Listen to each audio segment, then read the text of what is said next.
Peace to the galaxy. It's your boy Supreme, back with another video, and today is a good ass day. Today I'm on day 30 plus of semen retention, and I'm about to tell you everything about the journey. I'm about to tell you about semen retention if you don't know what it is. But before we jump into it, make sure you smash the like button, hit the subscribe button, and join Invader Nation for me. Now let's get right to it, right? So I'm on day 30 plus, and how do I feel, right? I feel great. No, but for real, I feel good. I feel accomplished. I'm glad that I made it to 30 days just in the first place. So let me explain what semen retention is, right? So semen retention, or nofap, is when you do not ejaculate. It's when you repurpose your creative energy, your seed, for something else. You give birth to your thoughts instead of releasing your seed, releasing your energy, right?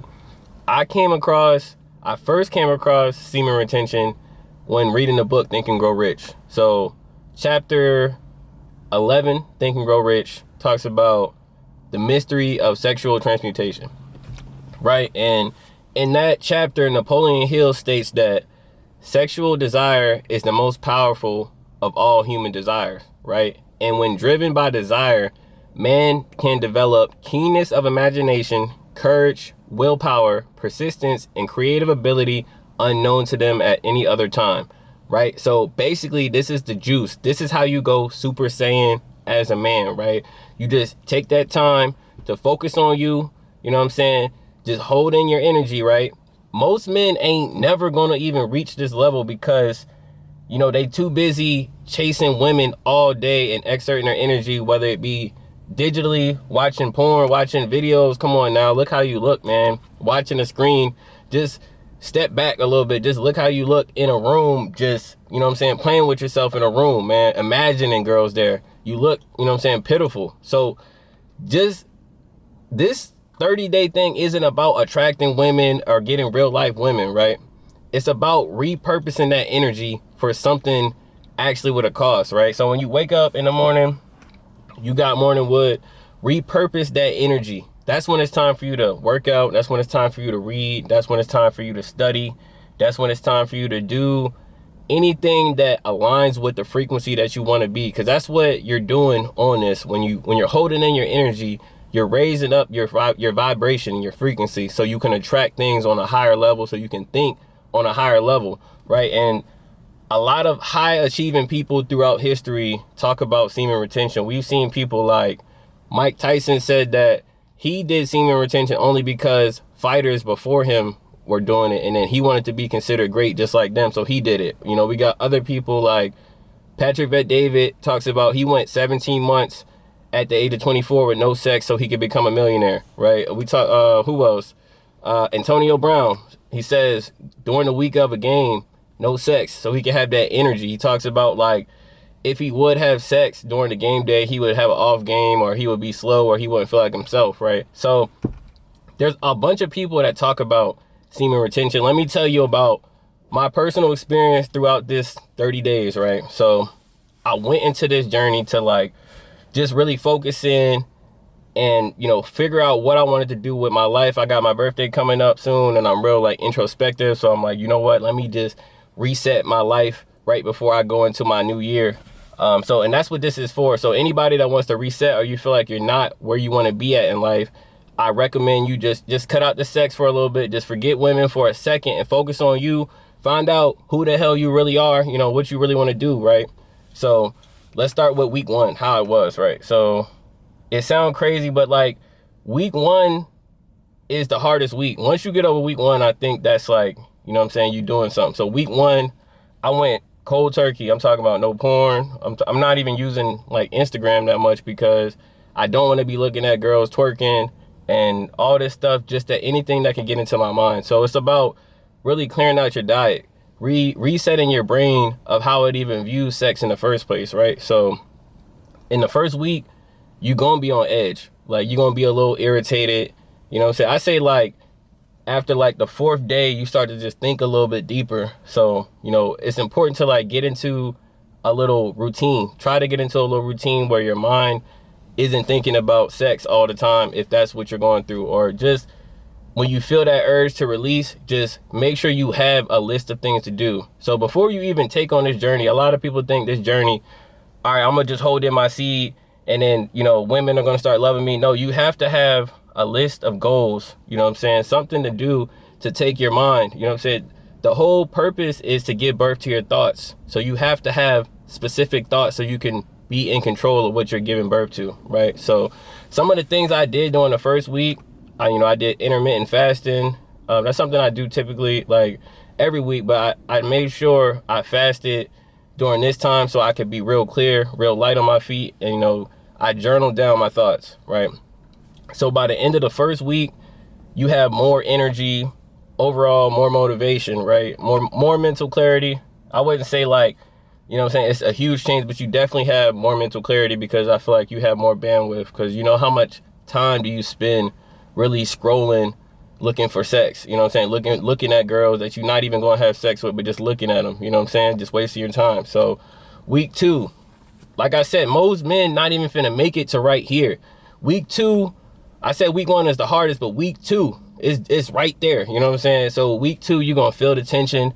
You're gonna start to, like, you know what I'm saying, really just start to think like, should I do this, or like, is it that bad? You're gonna start to tell yourself stuff like, you know, I already went 10 days, you know, I never went 10 days. This is where a lot of men relapse. So this is where you gotta stay strong. It's very important for you to have, like I said, a workout routine, a gym routine. Go on a run, you know what I'm saying?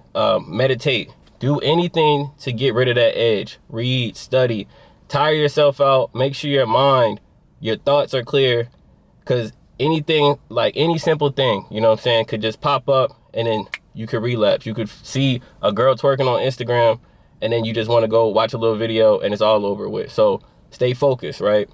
And if you make it to the end of week 2, something I feel like, I felt, you know, you feel a stronger willpower. You made it. Like, when you hit that day 14, you like, damn, this is crazy. Like I said, most men don't even get that far. You know, like Napoleon Hill says in the book, most men don't figure out sexual alchemy, you know, energy transmutation, until they're like in their 40s and their 50s. So throughout your whole 20s, 30s, men just releasing. So most people not going to get this far. So pat yourself on the back. You make it to week 2, you know, you should have more confidence, right?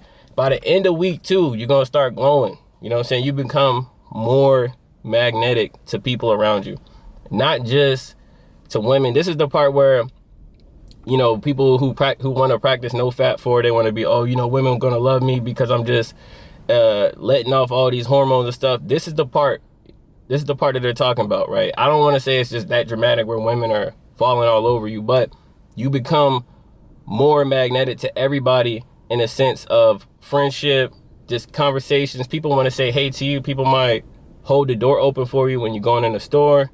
Just people will find you overall more attractive. You know, your skin, I mean, it looks like, you know what I'm saying, they say your skin clearing up, your skin start glowing. I don't know, I think I'm doing pretty good.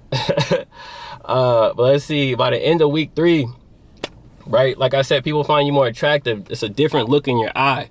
People can see that you're ready to stand on business. You feel me? Like, it's a look in your eye that people can't explain, but you know what? They like it. They like it. You got more confidence, right? So by the end of week 3, you get a change in perspective on women, right? Women no longer are just like, you know, something to pursue and conquer. You know, we not even thinking about them because we trying to think about holding in our seed. We not thinking about them like that. We thinking about them as people, you know, and that's what a lot of men never get to that point. They just look at women as goals to, you know, oh, I got it, and then it's over, whatever, yada, yada, and then they don't realize why that girl acting crazy. But you change your perspective on women, you know what I'm saying, they become less objects and more like people. And for me, around this time, at the end of week 3, I'm like, I'm feeling really good, and it's making me want to just like stop some more of my other vices, like, you know, smoking or drinking. It's like I'm feeling really good because I realize, you know, holding my seed in, doing this challenge for myself and creating this willpower is paying off.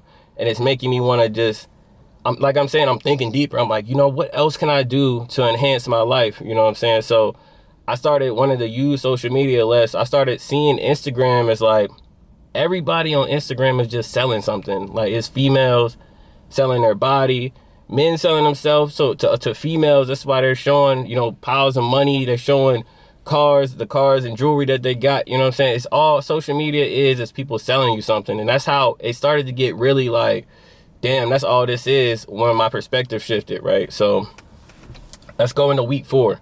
It's the last stretch. I feel like this also part of the hardest stretch, because you feel like, damn, you know, I made it this far. Does like 5 days really matter? Yes, it does. Does, like, you know what I'm saying? But finish strong.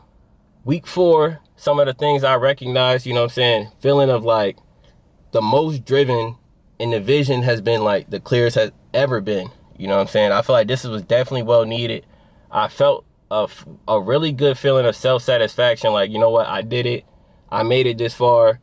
Like I said, you know, you can realize when people look into your eyes and how they react to you, it changes. All of that to say, like, don't be afraid to step away from what everybody else is doing and just focus on you, right? And find your superpowers. Do whatever you got to do. Most people report, you know, after like 30 days of semen retention that, you know, the benefits kind of start to decline. But it's not necessarily about, okay, well, after 30 days, you know, I'm trying to keep ascending. Take those habits. Once you get into that flow state, continue on those habits, build onto those habits, and put them into your everyday life. Like, this is about developing willpower so you can have control of your life. Everything in life is about focus. It's about focus. Whatever you focus on grows. And if you can't focus on anything other than sex, I mean, I don't know how else you plan on manifesting anything besides some kids you can't pay for because you ain't got no money. You ain't took the time to manifest the money to take care of them. But that's pretty much it. That's my experience with semen retention. I would go ahead and suggest this to anybody who wants to reset their life and then take a hold of the direction that they moving in. But it's your boy Supreme. I'm out.